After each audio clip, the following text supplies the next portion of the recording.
Hi, everybody. It's Bob Ost. It's our Friday TRU Community Gathering. We've been doing this ever since April 17th, 2020. We thought we'd done with COVID by now, didn't we?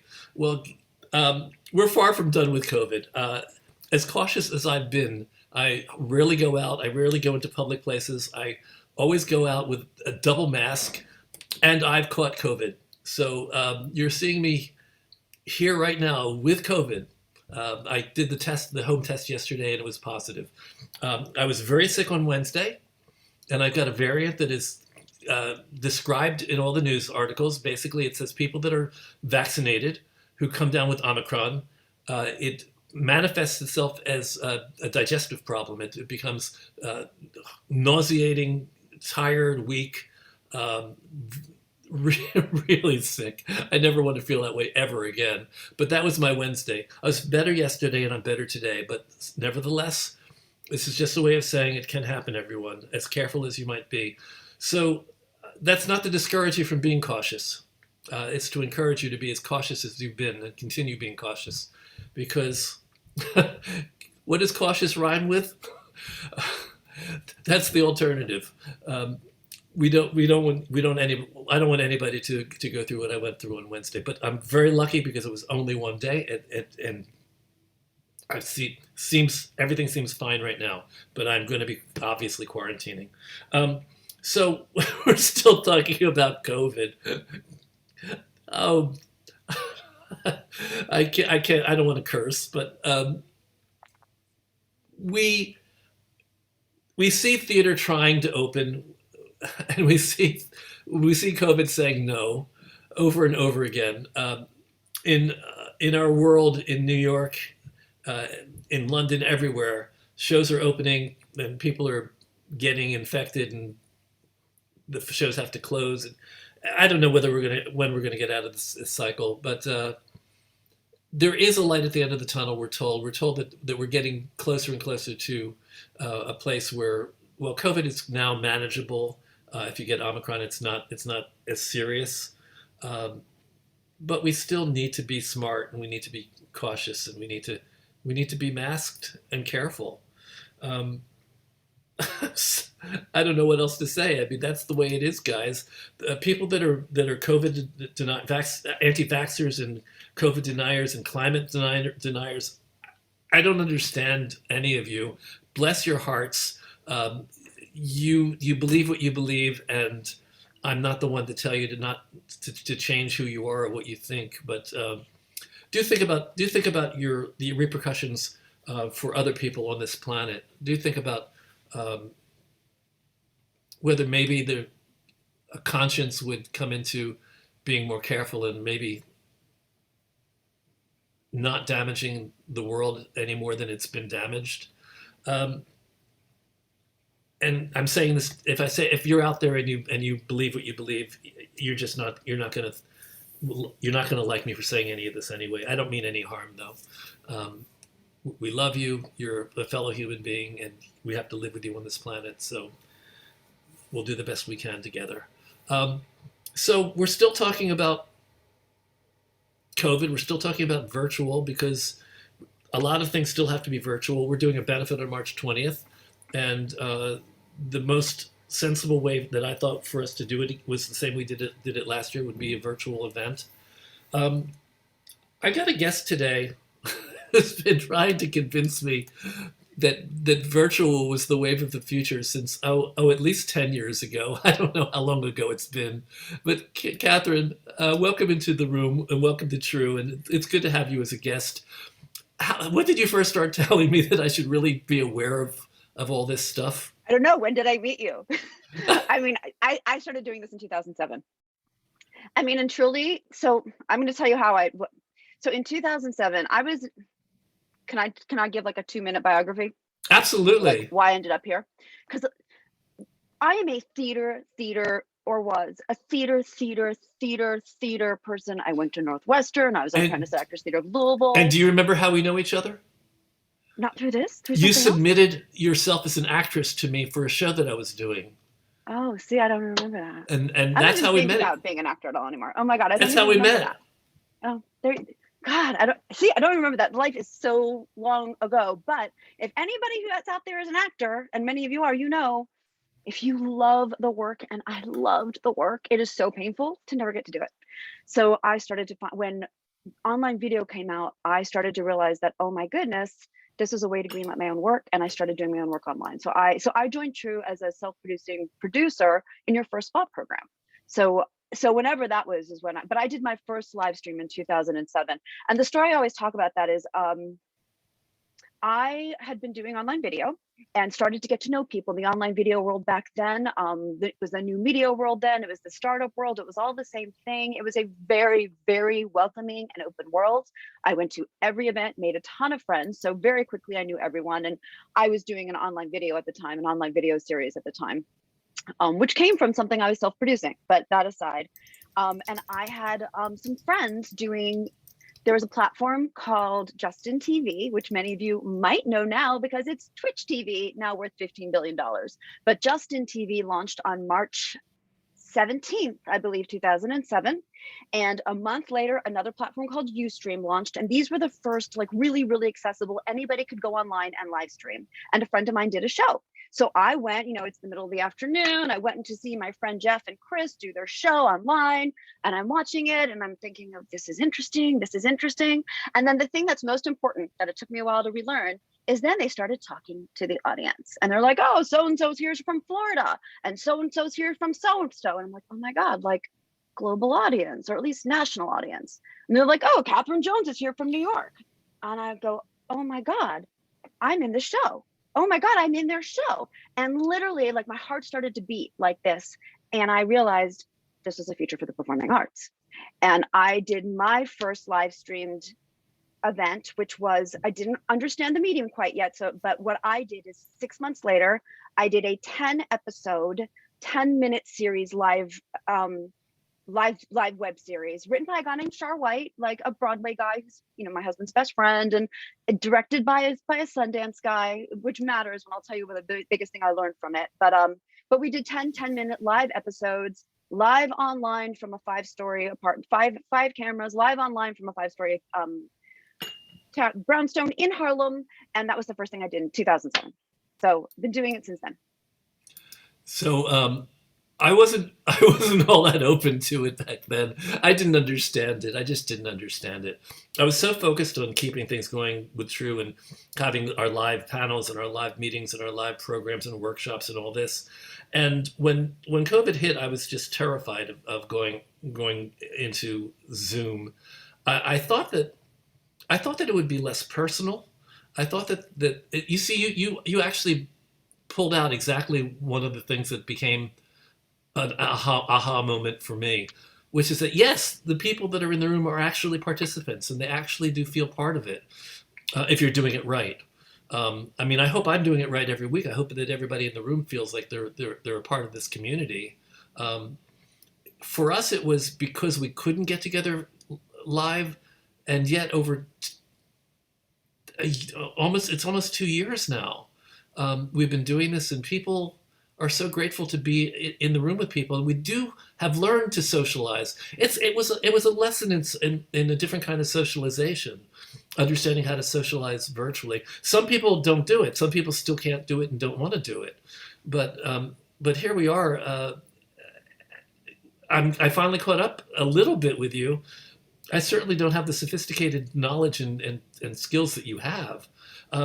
So let's talk about the different aspects of what you've learned over the years pre-COVID, and then tell me if anything has changed from COVID. Nope, nothing's changed. Exactly. I'm not, well, I mean, truly, in some ways, I would say nothing has changed from what I thought beforehand, but I do think that this is a great, great, great opportunity. So I was thinking a lot about this before we did this, and I want to read something, if I can, that you inspired, or TRU inspired for me, which was, years ago, 2014, 13, I don't know, when Ben Cameron came and spoke to us, the SPA program, said, and so I started to like listen to everything he said. And he did the keynote at the Association of Arts Administrators way back in like 15 or something. And I'm quoting him. And this is what I think is now happening I mean, this is what Ben Cameron said way back then, but I think this is what Zoom has made clear, We're essentially in the midst of a realignment of cultural expression and communication. The crisis we face is a crisis of urgency and of relevance. And how do we see the present, and in this case, this COVID present, as an invitation in the arts to fundamentally reinvent what we do and how we operate? And, I have believed this since 2007 when I had that aha moment. But I think that we're all starting to see this now, that like live theater in a space is unrepeatable. Like there's nothing like that experience, but these virtual things that we can do and continue to get more and more creative are an and to live theater and an and to being in, and nothing replaces it. It's not a replacement. It isn't even a financial replacement. It never has been. It's yes and. It's an and. It's the improv yes and. Yeah. And one of the things I say all the time is everything I know about digital media, I learned in theater, and yes and is one of them. And that's one of the biggest yes ands about it. Yeah. So I would say like the two most important things: interactive. And what was the other one? I don't remember the other one, but I'll think about it. There's something else that's come up a lot during COVID, but I'll think about it. I'll remember what it is. Well, one of the things I said talking about our benefit was that my one piece of advice to everybody who comes in to create a show for us in our benefit is anything but talking heads and frames. I've actually gotten a little softer about that. Now I say, let's go beyond talking heads and frames, because talking heads and frames have their place. I mean, it's the toolkit. There are different tools. The only thing that a lot of us were aware of was Zoom, and these boxes, and me being in this box and you being in that box over there, and the assumption among all of us theater people was, oh, we can't do anything interesting or theatrical using this. This is so limited. It's so boxy. But no, it's its own medium, and that's one of the ahas that we had to go through in the past year and a half, was going, wait a second, I can't think of this as theater. I can't think of this as film. I have to think of this as something that's in between the two of them. Yeah. And I have to admit, I haven't seen enough to know what people have done really creatively with it. I am both a Zoom fan and a Zoom hater. I'm a Zoom fan because it's easy, and I think that matters. Andy, who's on this, does ginormous streams all the time too. Like you can have President Biden come on with no prep. He knows what to do. Like, it's easy and he knows what to do. And we start to if anybody out there is using tools like OBS, you can use Zoom as an audience room, but shoot something more sophisticated that you created in OBS into your Zoom. So again, it's in Zoom, but it's a way to up your Zoom game. When I said Zoom before, I was using it like Kleenex. I know. It was the generic. Yeah, it's virtual, because we have to be available aware of all the tools that are available to us in the kit, and that's why you're here. I think I want you to sort of let people know some of the tools, some of the things that are available, things that we might not have thought about. How you've been doing this now for a long time. Yeah. I have to tell you, I just can't believe I finally caught up to you. It's like I'm not caught up to you, but at least I've sort of taken this step into virtual after you've done panels for me, and I've listened to them, and I've not done anything. Well, I think it freaks people out. I think it scares people. I think it scares people because it feels like a letting go of something. I think it feels like, for those of us who I was born in the 60s, for those of us born in that world, it feels like you're letting something go. But the thing that I was always really obsessed with was our audiences. I don't have these numbers anymore because I don't pursue this so much. But in 2017, we were losing audiences at a rate of 10%, 12%, year after year after year after year for You're talking about in commercial theater, or? In commercial theater, yeah. And so where are those audiences? That's exactly what Ben Cameron was talking about. They're online. So how can we bring what we know about the human condition and about storytelling, which is the most important thing in the world? This is the thing I'll say about tools, because they matter. But all of these tools matter, but they are a means to an end. They are not the end in and of themselves. Because what are we here to do? Emotions cause action.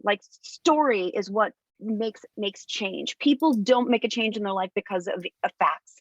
They make a change in their life because they've had an emotion. And once they've had that emotion, they will go find the facts to support that emotion. But so what our job is, of course, is to tell stories. So how do we do that with this technology? And some of it is Zoom. Some of it is I'm not even gonna remember the names. I use, because I'm a snob about it, I use really, really, really like high-end mixing stuff. Like I don't use, God, what is StreamYard? I don't use StreamYard. There's great things about StreamYard. Like I think it's funny, Andy, again, I keep talking about him, who's here, has this really funny, I'll send it around, post that he just put up on LinkedIn about like, you start with this, and then you realize you need to move to OBS, and then you realize there's StreamYard, and then you start learning about bandwidth. Like there's so many tools and you do need to know them. And the most important thing about them is they are tools to an end, and the end is storytelling and connectivity, and interactivity. What else can I say about that? Well, I guess let's talk about what you've been doing over these years, because your business has, I think it's got 4 parts to it. Because I also want to talk about the social media, because you're really smart about social media. What your company is called The Collective Agency. I did have a company called Virtual Arts TV, which was all live streaming performing arts, and I had to give that up because no one wanted to pay me to do it. But in the 2016 election, I made this big pivot. And so much of my work in the past 5 years has been political, but also social good, which does not mean I'm closed off to I'm whatever. Like I'm very open to anything that's about making positive change in the world. So we've done a ton. I mean, I know this is something you want to talk about. We've done a ton of fundraisers. And that started because of this Zoom thing that you see all the time. I kind of figured out in 2017 for the Women's March. And I figured it out kind of by mistake, but somebody came to me and said, how do we bring in all these speakers from all over the world? And I thought, oh, what if we use a conferencing app, which this is, but we use it like it's a camera, and bring that conferencing app one square at a time into a mixer and mix it like you would mix. So like, in a television studio, you've got 3 cameras and they're all coming into your mixer, and you overlay graphics and you cut videos in between them, and et cetera, et cetera. That's what I did for the Women's March in 2017. I did all of the Women's March globals for 3 days. So I was cutting from Barcelona to Oaxaca, like in this little tiny office. But that kind of opened up this fundraising thing that really, really, really launched last 2020 when everybody couldn't do their galas anymore. And this is what I'll say about it. Like that's helpful to people. So what makes our fundraisers successful is, yes, the talent. Like happily, one of the pluses of COVID for people was that all these huge Hollywood and Broadway stars would perform for free. And so a lot of the events that we did are just star-studded with spectacular performances, though that is not necessary. I think other things matter more. But we could do them over Zoom and make people feel like one of the things that I feel like I've learned in the theater is what I call the black box. And this is what I mean. And I know all of you guys will understand this. If you're doing a play for a very, very tiny budget and you're in the shittiest black box you can possibly afford, but you want people to come into that theater and pay attention to your play and feel like you're glad that they're there so that they can then like not worry about the rats running underneath their feet and really focus on your work and hopefully be transported. What do? You make sure that black box is perfect. You sweep that hallway, you have signs for people, you mop the floor, you do whatever you can so that your black box is as perfect as possible. And I believe in that really, really strongly with live streaming as well. No matter what you're doing, no matter what your budget, you want to make it as smooth and seamless and as professional as you possibly can, because that gives your audience the ability to relax and go, okay, they got it. They got me. Now I can focus on what they're trying to say to me, as opposed to the anxiety of the virtual rat running under your feet. So, that actually comes under the heading of details. What people forget when they're producing live or on virtual, they've got to take care of all the details. In our benefit last year, we had opening credits, we had videos, testimonials, we had a voiceover in the dark and introducing each segment. It was something that I wanted to do. I wanted to give the illusion of being in a theater. Yeah, that's awesome. So you have to think through every detail. It's not just quick cut from this to that to this to that. Yeah. The transitions matter. The transitions always matter. Yep. Yeah. And that was all pre-recorded, right? Yeah, well, I'm trying to remember. I'd have to ask Ivan. I think Eben. I keep saying Ivan. Eben. I know her now forever. It's like crazy. I'm trying to remember. I think there were a couple of people who wanted to do live speeches, and so we actually had the ability for them to come in. And she has her own platform. It's an OBS type thing Yep. that she uses, and she can mix and she can throw something in live if she needs to.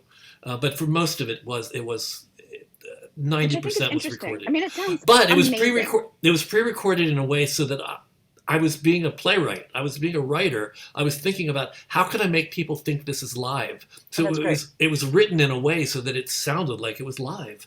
People It's great. if I knew that this was going to be followed by that, I would have the person that's following that mention, "Oh boy, wasn't it fun seeing Jill Pace?" Uh, so it's all about the illusion. Theater is always illusion anyway.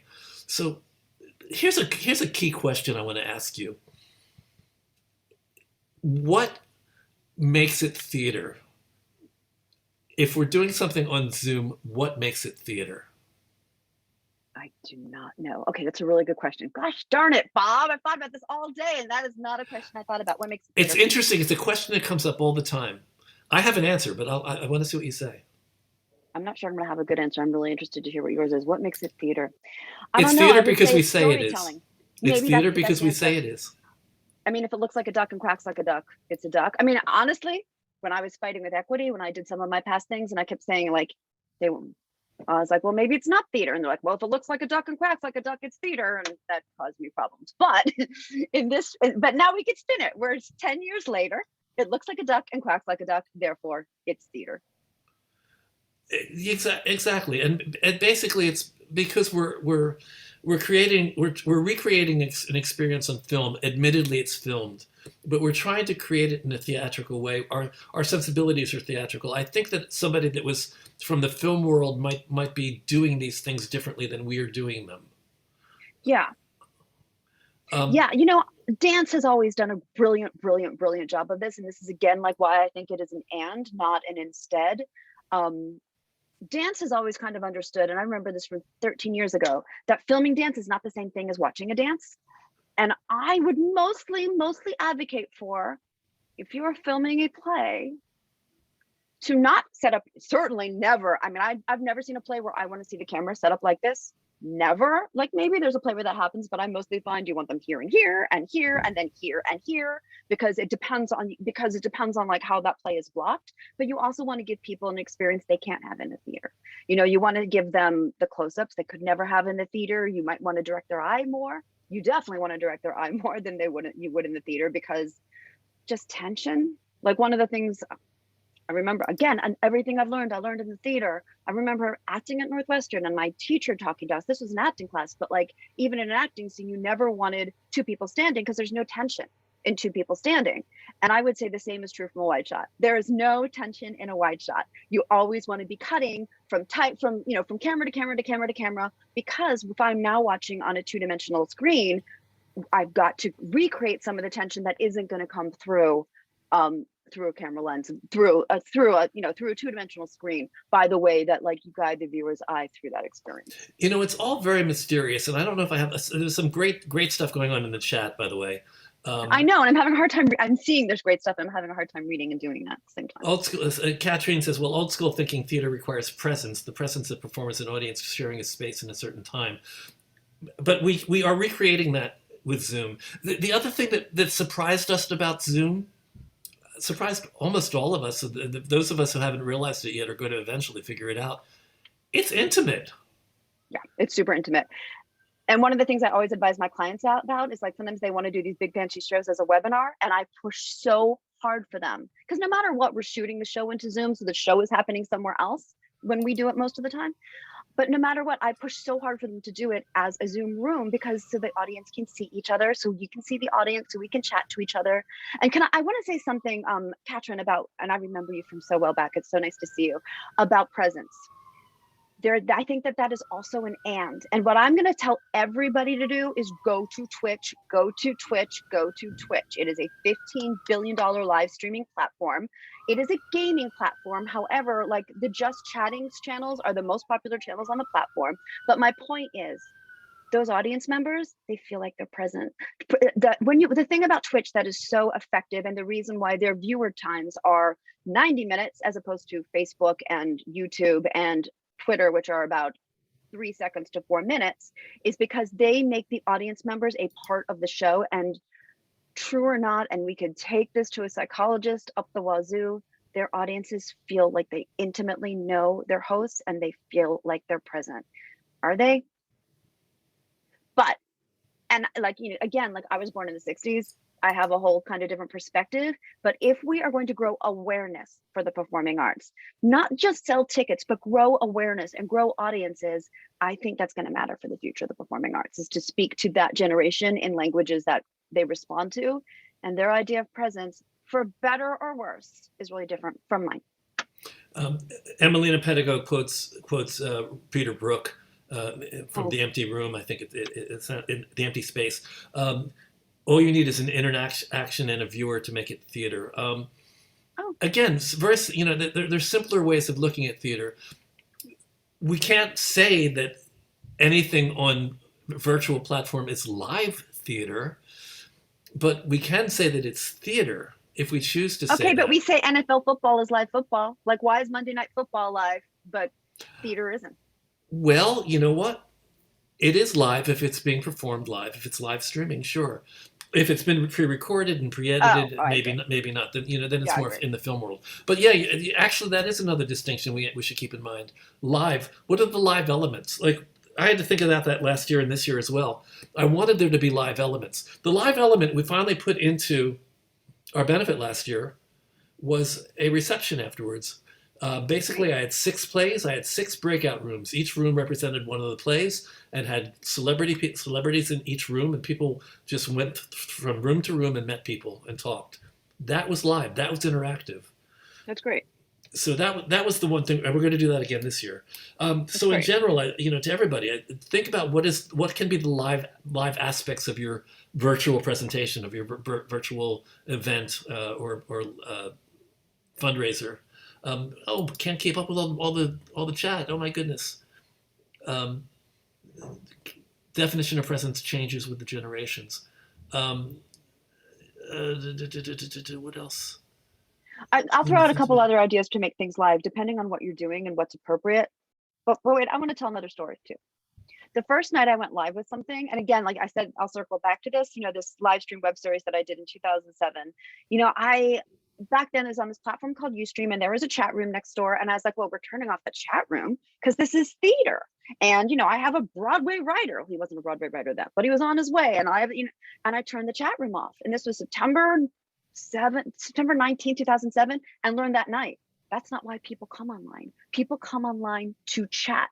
People come online to see and be seen, which is really different from a theater where you go to not be seen, because we're going to turn off the lights and we're going to focus all the attention on that theater. People come to a live experience to see and be seen. So there's so many ways to make that happen, some of which are appropriate in a play or in a fundraiser. Some are not, but there are so many easy ways to pop up people's names in a branded, beautiful way live. If they're donating, like not just call out their name, but like have Bob's name pop up and like, thank you, Bob, so Bob can see his name. There's also like one of the things that I try to do in my virtual fundraisers, and again, so much of this comes from gaming, is give people a reason to donate and I'm throwing this out there for your event, see if this works potentially, to donate more than once. Like assumedly, most people who come to the fundraisers I produce pay for that ticket. Even though ultimately we make it available to anybody, they pay for the ticket, and that's the bulk of the fundraising. But can you find ways to get people to donate multiple times? So like as an example, one of the things we did for the ERA coalition was we had a necklace, and the first that said 28th Amendment, because if the ERA passes, it will be the 28th Amendment. The first, I can't remember, 25 people to donate $100 got that necklace. So the cost of that necklace, I mean, ultimately, I don't remember what the net profit was on that, maybe $60, but that is 60 times 25 that they wouldn't have made otherwise. But can you do that with a TRU benefit? Is there something that you can auction off live during the show that is only happening during the show, but that anybody who bought a ticket might be interested in donating again for the opportunity to buy that? Or here's another crazy idea that I'm dying to do, and no one's ever been willing to do this before. If enough people donate a certain amount of money, somebody performs live. If enough people donate a certain amount of money, somebody performs live. If enough people donate a certain amount of money, somebody performs live. Like if you can like say like, you know, some I'll say something crazy. Gwyneth Paltrow is going to see Memories from Cats if 50 people donate $100, and she's going to do it live right here. You could get a lot of people to donate $100 to see Gwyneth Paltrow. I mean, honestly, whatever, you know, fill that in with a better star and a more appropriate star. But if there was a performer willing to do that, and many are not, that could be super exciting. Well, Joe Nelms, make a note. Joe Nelms, make a note that we're going to have a meeting with Kathryn, and we're going to talk through some of this. Because yes, you know, we can find ways of incorporating some of this into our RK wants you to sing Memories, Bob. Oh boy, will that be a memory for everybody. I wish I sang better. I'm a songwriter. I can't sing my own stuff. It's really terrible. Anyway, if Jay Shakan is still here, Jay, I want you to keep an eye on the chat for me and really draw my attention to any comments that I really should. Well, Tracy just that she made more money in a fundraiser when the auctioneer called up people's names. The community celebrated it. It's huge revenue. And one of the reasons for that is like, why do people go to a real fundraiser? There's lots of reasons, but one of them is to compete with people and be seen. And the auction process is competitive and people spend more money. And that's, again, a reason why to have an auction in an open room where you see each other's faces, not a webinar. I think I'm starting too late. We normally have done auctions in the past. I didn't have access to any kind of really big ticket items during COVID. Now there's the possibility, but I haven't really been going after people. And also, I still don't know what's going to happen with theater. I mean, it's open, it's closed, it's open, it's closed. It's just, I mean, I do an auction, I can get 10 producers to donate tickets to shows so that people can bid on them. And who knows if the shows are going to close? Who knows? It's just too. We'll talk and maybe we'll come up with something super creative that is super. I mean, like obviously not you singing Memories, but there could be something that has value to the community, that has real value to the community, just for the fact that it happens, as opposed to, no, who knows? Okay. I actually want to switch over. I want to switch away from the TRU benefit. I want to keep on you and what you do. And here comes Pat Addis. Hello. So, what are the 4 parts of your business? Let's really just get simple again. I don't know that there are 4 parts of my business. Okay, so on your website it says live streaming. Oh, we do tons of video production, and again, like everything I know about video production comes from my background in the theater. Live streaming, video production, graphics, and social media, and like all of those things matter. So like, again, like tool. If you are doing a live stream, part of the challenges, of course, is is distribution, building an audience, getting that audience engaged, awareness. And what I have seen people do really, really, really successfully, I'm going to tell you guys basic stuff, which maybe you already know. Have a toolkit. Make sure you have a social media toolkit beforehand. What does that mean? That means you have graphics that are sized for every platform, just there on ideally like a Google Drive, like something really accessible, like not on your website where you have to download it, something like a Google Drive where everybody can go beforehand and be like, hey, I'm going to the TRU benefit. Will you join me? Get all of, I mean, this is such basic stuff, but it might be new for people. Have all of that ready for while you're live. Have somebody tweeting while, first of all, definitely stream to Twitter. Twitter is, you won't get huge audiences there, but that is where press is. So if, you know, press is going to see it, that's where they're going to see it. And I have had clients be really, really successful with tweeting out the show live and then retweeting the show every time they tweeted something that was happening on the show. So that's, and have that all like in docs, prepped, ready. I mean, you know, you run a show, you roughly know what time people are that's happening for. Also, here's another one of the things we do all the time, especially if you have celebrities involved. Make them an invitation to share on their social with their face on it. Like, just do it. Like, make it branded for them, because they are going to share it more if their face is on it. So like, those are just things that like help you build that audience and get your, I keep talking, like, I feel like everything I do comes from both theater, but also gaming.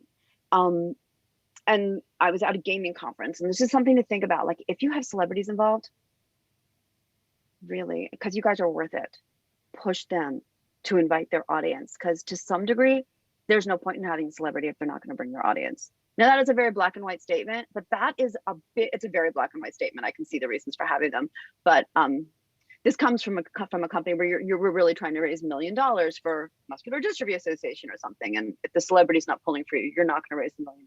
But even still, like, you want them pulling for you if you can, because it's going to make a huge difference in fundraising. And again, awareness, awareness, awareness, awareness, email lists, follow through, all of those things, community, all of those things. So make it worth their while, put their faces on things. If you have a graphic designer, it's not a hard thing to do.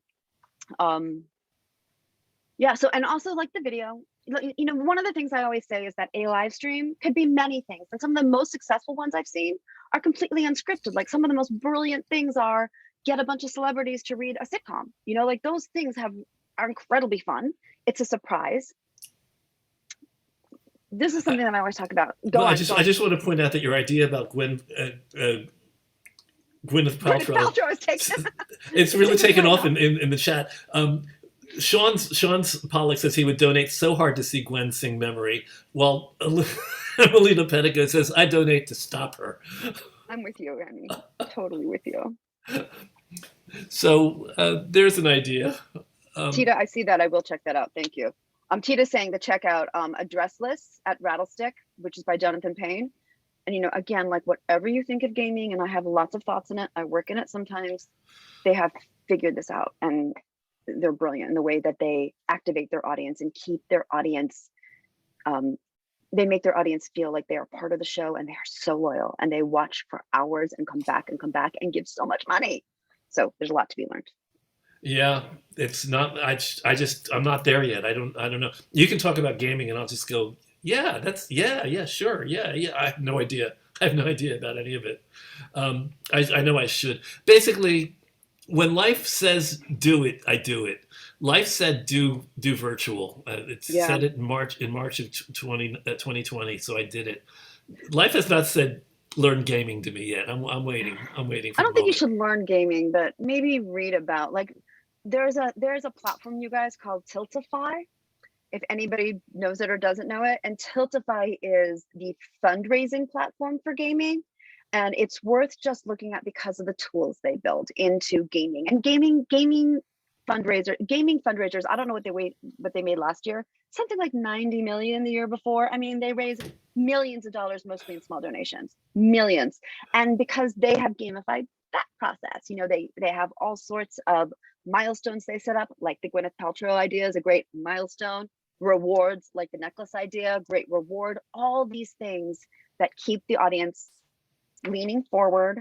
Kind of talk about this super quick. I just want to talk about this a little bit. Okay. One of the things that I think is crazy important about online video, I always say that, like, you can be Netflix or you can be Twitch, and there's no in between if you use Netflix and Twitch as a metaphor. And Netflix is super, super, super, super high quality content that will get people leaning back in their chair and just watching. But for everything else, like, we could even ask this question, like, how many people have, I often, when I'm running an event, will ask people 15 minutes in, how many times have you clicked away? And everybody's clicked away 2 or 3 times, because on your computer, you are leaning forward, and you are leaning forward with your keys about to be on the keyboard, looking for the moment when your gut disconnects from the content that's happening on the screen so you can click away. So always online, you're fighting this war of online attention.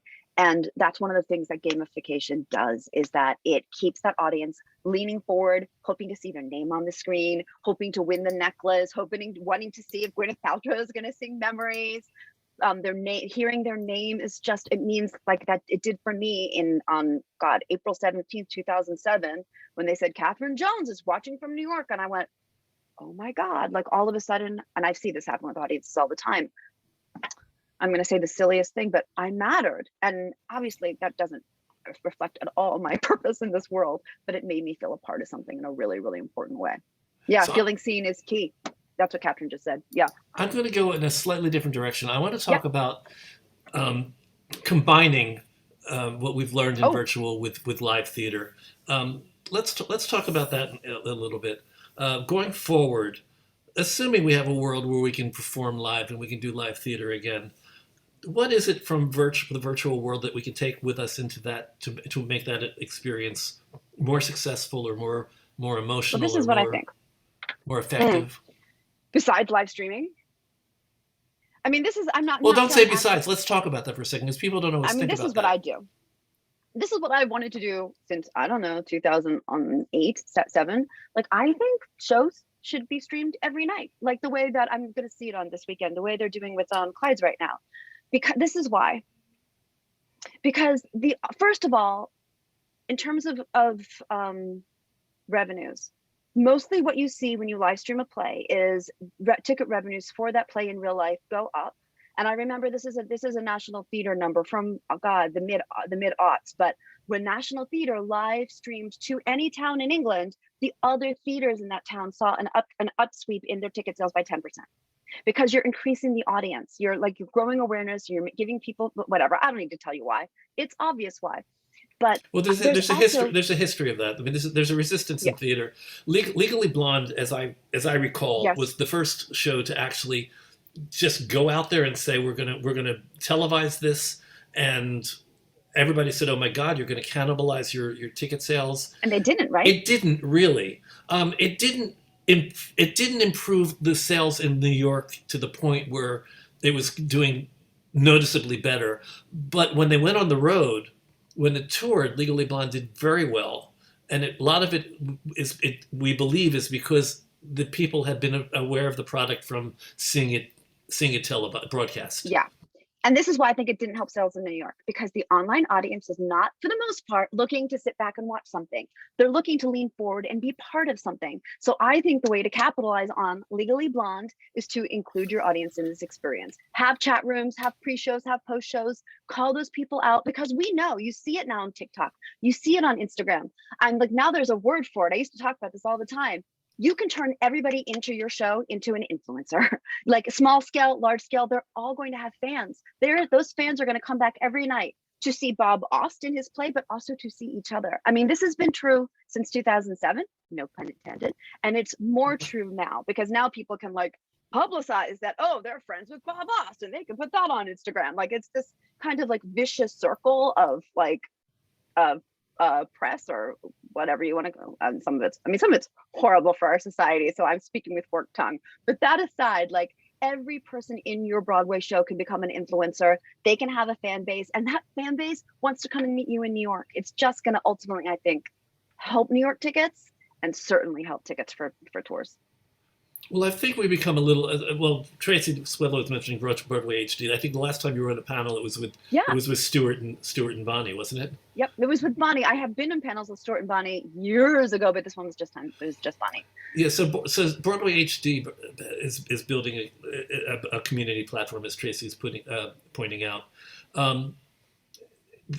Broadway HD and Katherine are the two influences that have been pushing me to get more and more into the live streaming world. Now let's talk about live streaming for a second, because a lot of people get confused about the terms. So we're doing a live theater production, and we're back in live performance. What we're talking about now is having some form of videotaping of the performance that we're seeing, so that it can also be seen by people beyond the theater, correct? Mm-hmm. Yes. Yes. Yeah. Okay. I mean, it's funny because I keep meaning to look up and I haven't. They are advertising Clyde's as a simulcast. I'm like, why are they advertising that as a simulcast? And I don't know the answer to that. And I keep meaning to look up the definition of simulcast. Oh, it's a simultaneous transmission of the same program on radio and television, or on 2 or more channels. So I guess they think because it's happening, unless they're also doing it on the radio, or I guess I would. It must be on more than one platform or something like that. I mean, if that's so, yeah. But I would call it a live stream if it's just like live and in person, and because I think it's confusing. But so make a note, everybody. We are all confused about the difference between a simulcast and a live stream. We don't have an answer for you, but it's a question for us to all research. Let's also talk about something that we glossed over earlier. Use of multiple cameras. Critical. So let's just talk about that. How many cameras do you think people need to use to make their video, their virtual presentation sophisticated? It depends what you're doing. Oh, Tracy, I'm sure Tracy, of course, has the answer. We'll read that in a second about simulcast. It depends what you're doing. I would never do less than 3, ever, ever, ever, ever. And I would do as many as you can. And this is what I mean. Like there was something that was live streamed years ago, and the penultimate moment was a reveal of something very small upstage, and it happened from the back camera. I mean, like to say like so all of this is about like when you get down to the guts of it, it is about, is your audience leaning forward and engaged? And if I'm looking at a screen like this and the reveal is this little tiny thing way up here, my guts can't reach that. So like if it's a 2-dimensional stream, what is going to connect deep within me? Probably a GoPro right there on that little reveal. You know what I mean? Like you want to like be as creative with your cameras as you possibly can. You want to move them constantly. Like, No, also when you're, we're still stuck, by the way, when we want to do a benefit performance, the theater authority agreement still says that you can only photograph the actors by themselves in their home. So last year, we did a lot of stuff, not with multiple cameras, but with multiple angles. Yeah. So we you can photograph, you can film somebody from one angle, film the same scene or a different scene from a different angle. You can, but again, this is where film takes over and theater kind of sort of lags behind. Video is a visual medium.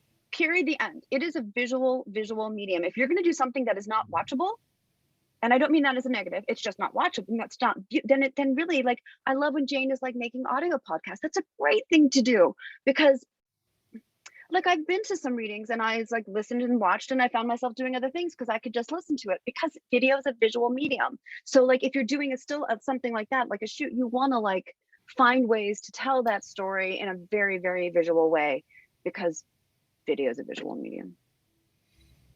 And I think people forget that, you know, like they think I can just like get on and talk. Like one of the things that makes me crazy that everybody does, and we're doing today in a way, is like 2-person talking heads. And frankly, we're doing that today. But I don't think ultimately people watch them. They might listen to them, but I don't think people watch them, because video is a visual medium. And it's really, there's a reason why, like back in 2007, 8, 9, 10, there were a lot of startups video startups, maybe it was a little bit later, Seismic was one of them, where you could do video as long as you want. And there's a reason why Instagram, and most of them died, Instagram and TikTok limit the limit of your video, because just so you know, when I'm sitting here talking with you, I'm going back and forth between speaker and gallery view, just so there's something else going on. Good. Oh, good. That's really, so you're kind of live. You're using Zoom as your live mixer. That's great. Yeah, I mean, there's not a whole lot I could do. All I could do it's one person or 2 people, but it's still talking heads and frames, and yeah. And there's a time and place for that. I mean, this is appropriate. It's appropriate for us to be talking heads and frames for this. When but don't tell a story that way. When I first realized I had to make the transition into virtual, I thought about it and I thought, well, my panels, what's the difference between people sitting in a room, 60 people in a room with 4 people in chairs staring at them, maybe in front of a music stand or something. What's the difference between that and the visual of just having 4 people on a screen while you're sitting and watching? It's the same thing. So I didn't think there was a big leap to go into panels. I think it's a little bit of one. And this is what I mean, we do what we have to do, and we will continue to do what we have to do. And there's wonderful things about this. Like actors don't need to live in New York anymore. That's kind of great. But this is the reason why, like, if you can do something else, you should. Because human beings, when we're in, and I'm again saying stuff I know people know, when you are in a room with someone, your body is processing them on multiple levels. Your what is it? Your psychosystem. Somebody tell me. I have no English. Is like you're assessing, like you're able to assess people's body language. You assess their emotions, you assess their facial expressions, and you respond to that. And that's kind of like how we live in the world. And if you're an actor, and if you've like taken Meisner, like that is like the root of that work. But you can't do that in video. And it's actually one of the reasons why people get Zoom fatigued, is because your body is trying to take in all that information, but it doesn't exist. So that's why people in a room, I'll tell you something, that's why people in a room, I think, is more powerful than just 4 talking boxes, unless you do something creative with that. But you do what you have to do, you know? Well, isn't it good that you didn't tell me that, like, April of 2020? No, I just basically, that was the only way I gave myself permission to do this. It's like, okay, people are going to be watching the same You way that have they'd be to. watching us if we're on a stage. We're in Zoom boxes instead of Yep. in front of music stands. There's so much more I want to talk to you about, but I want to open it up to the room. I want people to actually give me your virtual hand raise, or let me know in some way. Put something in the chat so that I know you want to say something, you want to make comment. We've talked about a lot of things. I mean, I think the information has been flying by. Um, let's see, Ed, on a very low end or in a I have more, thoughts on Ed's comment. what would be a way of building audience response or even interaction into a video presentation of a dramatic work? Showing a chat would be a very low end way of doing it, but is it involving, or does it make the distracting aspect, or does the distracting aspect of it make it distancing? I want to say something about the first Yeah. of all, because earlier, more, I think it was Fran Hanman talked about the fact that in Zoom we don't have audience feedback, we don't get laughter. If chat is handled in the right way, and that means somebody's got to be there in the chat, somebody's got to be pushing people to respond. Last year in our benefit, the chat was just flowing during all of the plays, and people are going, "Oh my God, that's amazing! Oh Jesus, I can't believe this!" Blah blah blah, and it was a community experience. People were getting the sense of being together watching something. It's true that you can't quite repeat the feeling of laughter in a room, um, but you do get people who do an LOL or do an emoji, and it's not the same. I can't pretend it's the same, but there are ways of filling in some of the emotional gaps if you use the medium consciously. That's the thing. You can't just turn on Zoom and say go, and just, it requires a lot of manipulating and just watching things and making things happen.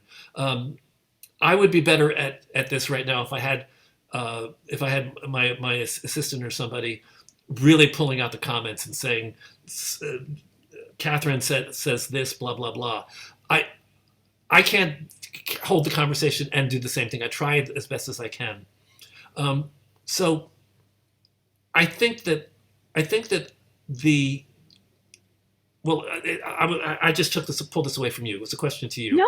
You're giving me so many thoughts. Ed, I have a lot of thoughts about that. One is yes, and also no. It depends who your audience is. Like, I always try to have an option for the people to turn the chat off, because some people don't want that. But for some young people, they're not interested in watching if they also can't chat about it. And that is the way they experience their entertainment. And if we want and you might be one of those people, I don't know who you are, you might be 17 years old. As long as they don't do that in a live theater. Yeah, no. And they do. And they do. And it really bugs me, except for that it means they're a different generation. And I'm trying to be more open-minded, because we need our audiences to grow, and the world is changing, and that's how they respond.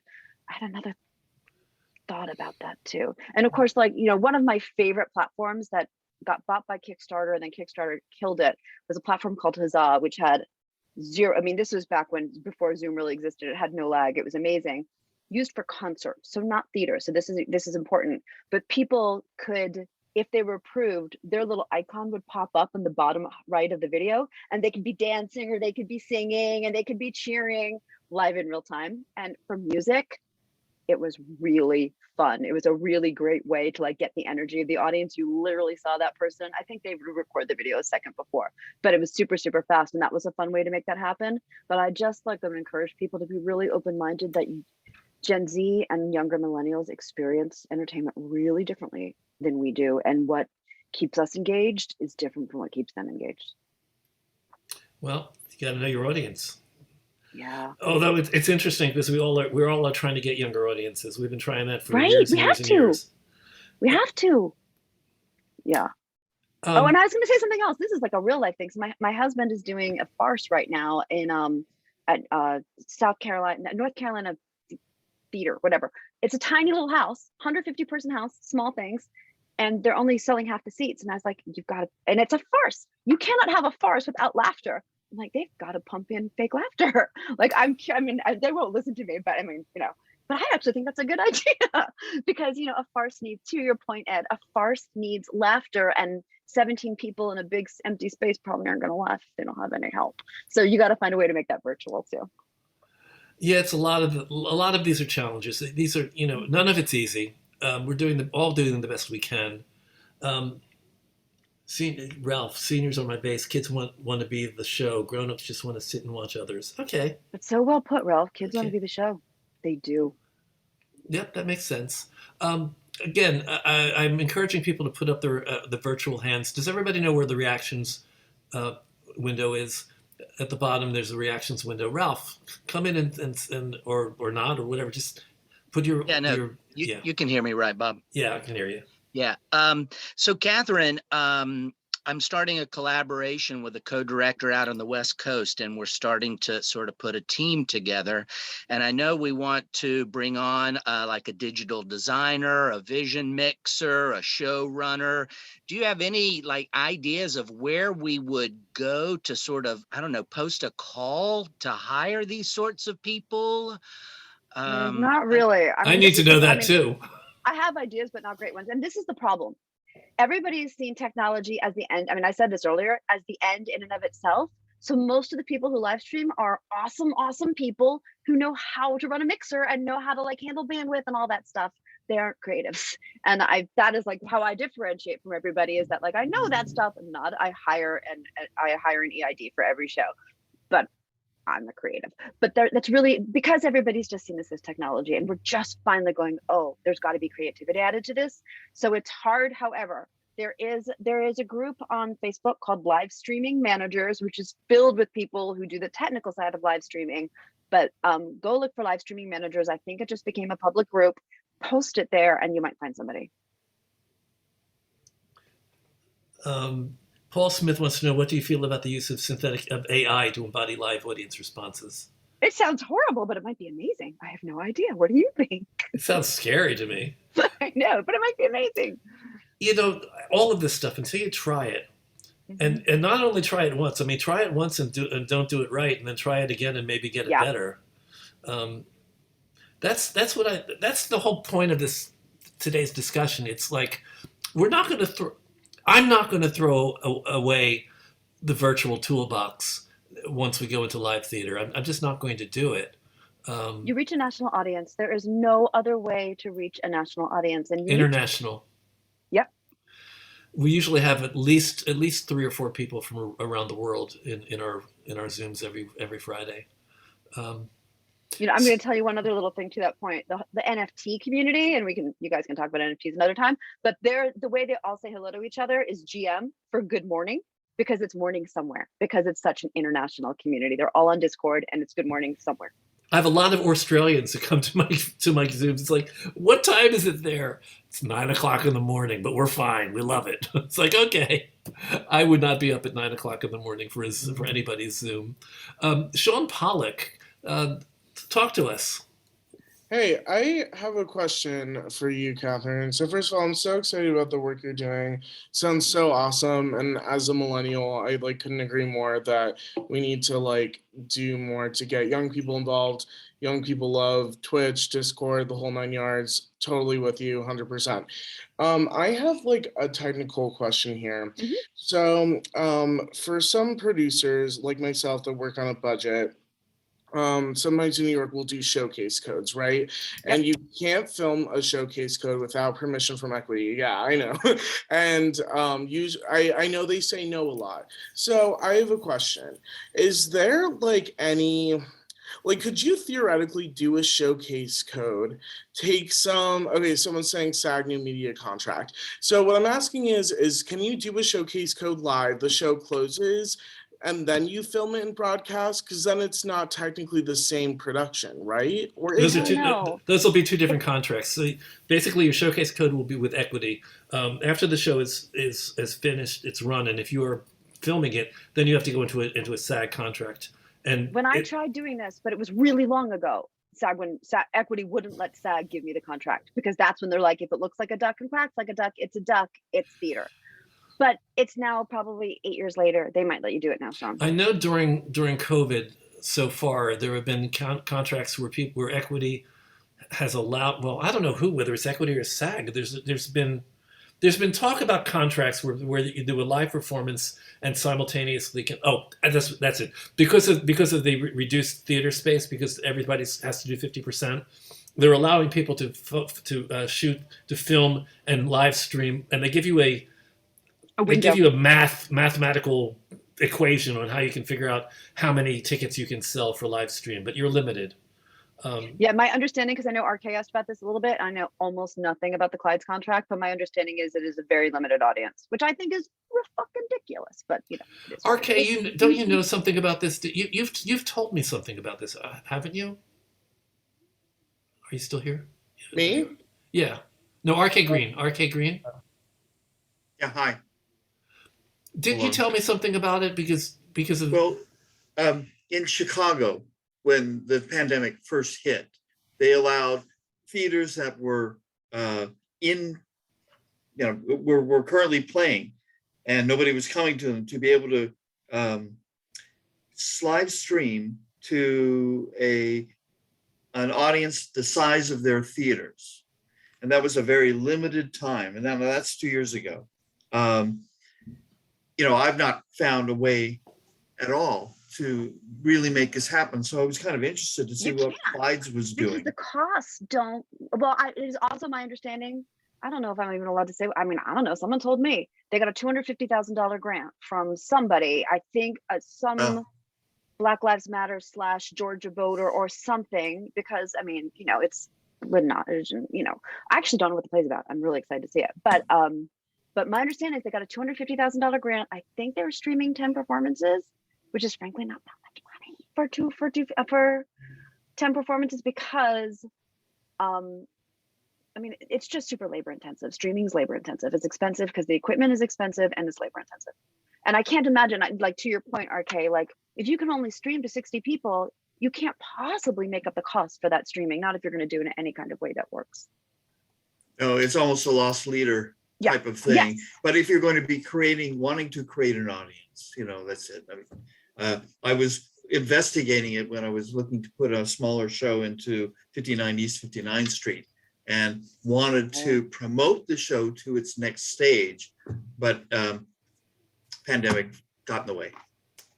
Jane Dubin has her hand up. Jane, what did you want to add?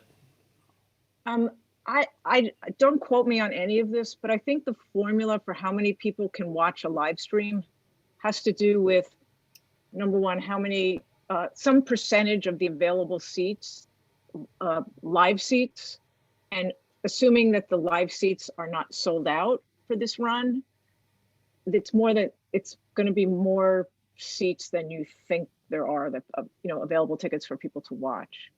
It's not just based on that show. I think it's based on the entire run. So if the theater was empty, for example, and I think it's like a 200 something seat theater, they could sell, a portion above that. But if this theater was empty for all 30 or however many performances there were, then that's the number of tickets you could sell. So if that makes any sense. Well, we're gonna have to close on these notes of question here. We don't really know. We'll have to look more into that. I will put together a panel just to see whether I'm going to look into what are the possibilities of doing live performance with the live stream component. I know that we want to do that for our panels and our workshops, and I don't have to worry about unions being involved in those decisions. But I think a good case can be made that for theater in general, we can't just throw away what we've learned during COVID. We have to be given the opportunity to take that with us going forward. So that's my wish. I don't know whether it's going to be the reality or not. I do think that I've heard Martin. Oh wait, is Lee Felch on here? Lee usually is up on stuff like this. No, he's not. He's not here now. Oh well, sorry. Martin Platt, I think, has talked to me about combinations of live streaming and live performance that are going to be possible with specific contracts going forward. Yes, who? Who's good, this? Bob, there's a New York Times article, but it says the virtual tickets will be limited in number, probably to around 200 to 300 a performance. the theater will cap the number of streaming tickets sold so as not to exceed the total capacity of the theater over the course of the play's run. And then the big question is it's for all of us is always pricing. How do you price this? I mean, is it? They're pricing the tickets the same as they said. This is at the beginning. I'm sure there's other tickets, but they're pricing them at $59. I thought they were $39, but I paid $59. So it's Which is a it's- lot. it's the same as a ticket in the house. Oh, it is. Okay. Well, then that's not a Broadway show. I mean, Broadway shows obviously would. I don't know what that would be would look like if Broadway shows started doing this. But I do think that we. My point for today is I really want us to think in terms of being able to take new tools with us into the future. I sound like you talking to me in 2007, don't Yay. I? Good. Yay, So- COVID. Yay, COVID. Yeah, something good came out of it. Mhm. And I'm going to stop now because I want to have time for people to meet each other in breakout rooms. Kathryn, are you able to stay and meet people? I'm not going anywhere. I'm not leaving this house till Monday morning, probably. And I'm not leaving the house for 2 weeks. Oh, Lord. So thank you, everybody, for being with us today. I thank you, everybody out in YouTube land. I appreciate your taking the time to check us out and see what we have to say and see the conversations that we're sharing every week. I hope that some of you out there will subscribe to our YouTube channel. We get perks. YouTube like dangles these carrots. If you get like 1,000 subscribers, you get this. Right now we have maybe 200 subscribers, so we got to work pretty hard to get that going. So YouTube's people out there, subscribe to our channel. That'd be great if you could. Everybody in the room, subscribe to subscribe to our channel if you can, and donate to us. We're having a benefit March 20th. If you want to save your money and just come to the benefit, that's okay too. But we do need money to keep running. This doesn't all happen for free. I've got people to pay. At least I don't have venues to have to pay for it right now. That's a big expense that's going to come back into my budget once we're going live again. Such a different model. Yep. I'm very proud of what we've done at TRU over the year and a half, almost 2 years. I think that we've adapted well, and we've adapted successfully, both in terms of content and in terms of finances. But I do need your ongoing support. Don't start taking us for granted. It's not a good idea. We may not be here if you take us for granted. TRUDonate.com, TRUDonate.com. That's the.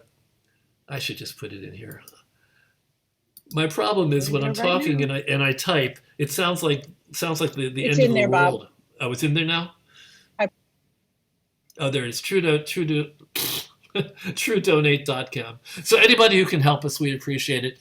With the benefit coming up on March 20th, we also are looking for sponsors. Sponsors are $1,000, $2,500, and $5,000 sponsors. There's 3 different levels. You get your logo hyperlinked on our website. Every page, sponsors appear on every page of our website. You can't not see our sponsors if you go through our website. And there's also going to be a thank you in the waiting room and a thank you in the opening credits and the closing credits. And depending on the level that you donate or sponsor us, you get tickets to the benefit. We give you, which essentially means we send you multiple links instead of one link.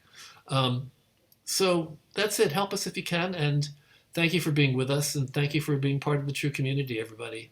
And if you're not part of the TRU community, come join us. Come join us on Fridays at 5 o'clock every week. Oh, next week I'm doing an interview with Jim Kierstead, producer Jim Kierstead. He's going to talk a little bit about Broadway Virtual, which is the pivot he made during COVID and created a whole virtual production company.